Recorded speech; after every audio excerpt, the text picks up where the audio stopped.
Hi, I'm Kaya. Welcome back to my channel. I'm filming another video of me walking with my dog who's currently sniffing at some hay that's been left out and has probably been peed on by dozens of neighborhood dogs. But it's the nicest smelling thing around here, obviously. And I just wanted to talk about how I'm really glad I started this channel, and I'm actually glad that I'm being bad at it. I mean, it's not about the views. I just know that my videos aren't up to scratch yet compared to some of my favorite creators, and that's okay. I'm a very type A personality, and I over-research everything, and I did with YouTube as well. I watched several creators who, talk about monetization and growing your audience and editing and vlogs and so on. And I realized that if I don't start, I never will.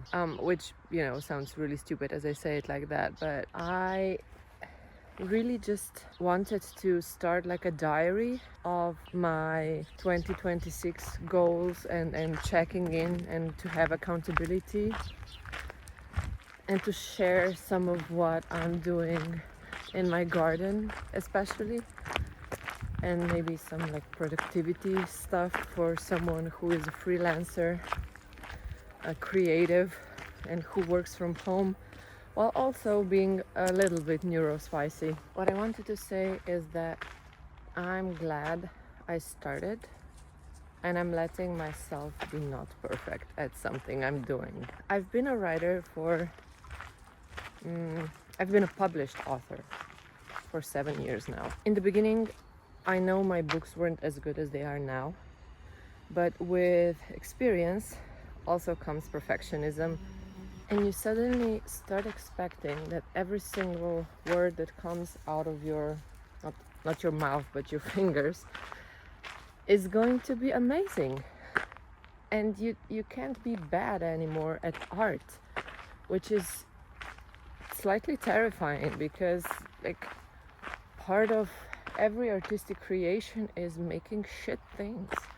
It's artists making sketches that don't turn into anything, and suddenly when you're an indie author, you expect every one of your books to be just as amazing as the last one, every one of your novellas and so on. And I am one of those people who likes to try various things in a publishing sphere where readership and the algorithm rewards people who write a lot of similar things, like writing in series and worlds and so on. And I love writing in series and worlds, but I also like to try new things, and that's not been going really well, like financially, because every time you start a new subgenre or open up a new series, you have to convince your old readers to sort of trust you and come over from whatever other world they loved into your new creation.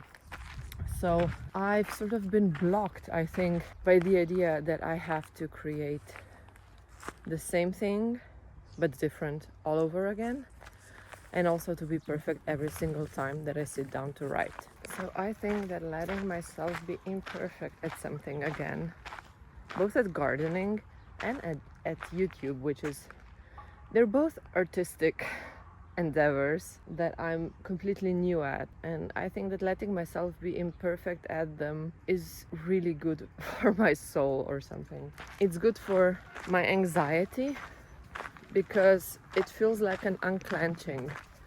It feels like I can finally breathe again without the expectation that everything that I produce must be up to a certain standard. And it's not like I want to be bad at YouTube or at gardening. I actually want to be good. But I feel like with writing, when you've got a certain, not reputation, but you've got a certain readership, you've got a backlist of books that did well, the expectation is always that the next one will do better.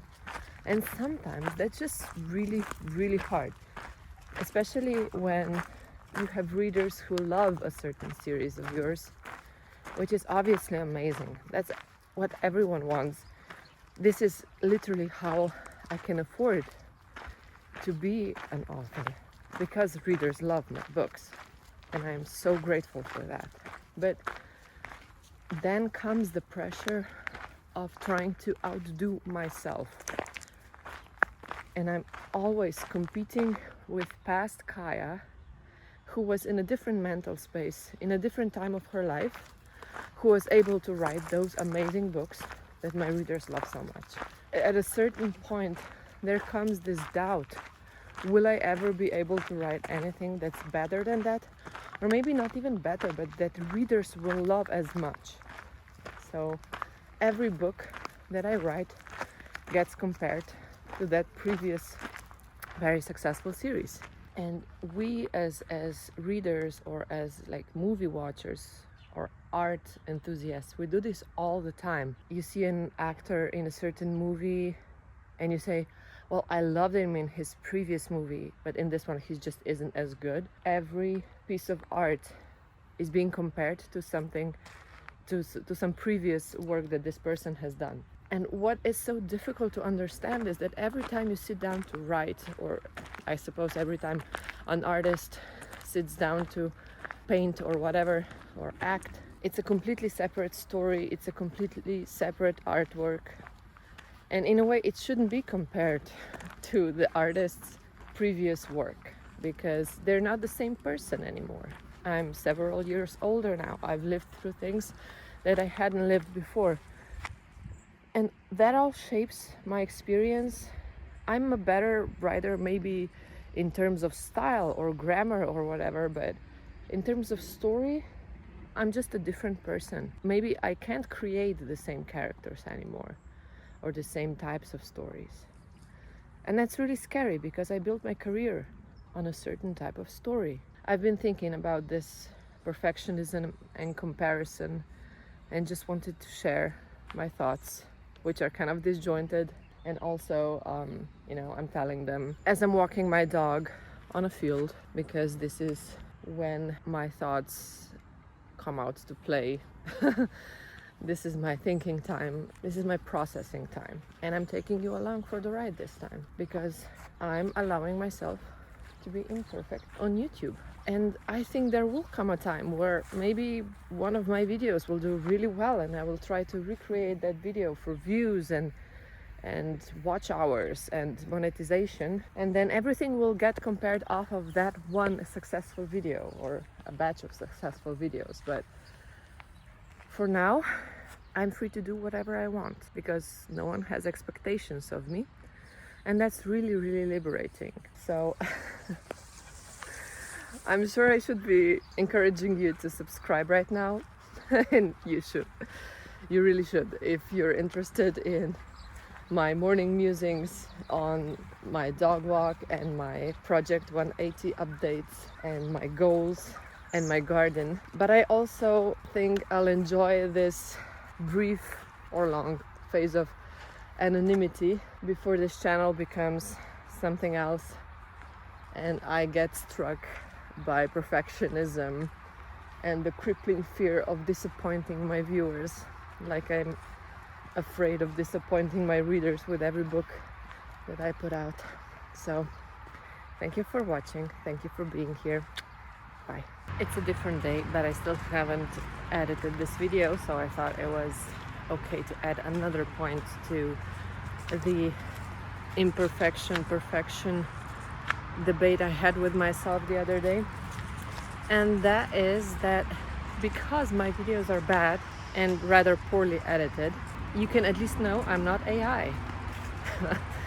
I actually came across my first AI video the other day, yesterday, and I don't know how it hasn't happened before, or maybe they're so good that I haven't noticed, but this was a baking video where a lady was making like a simple loaf of bread, and it was obviously AI, and it just got me to thinking that this person must have worked hard on the prompting and whatever, but wouldn't it be easier if they just made that loaf of bread I don't know, maybe it wouldn't have looked as perfect or whatever, but it would have been real.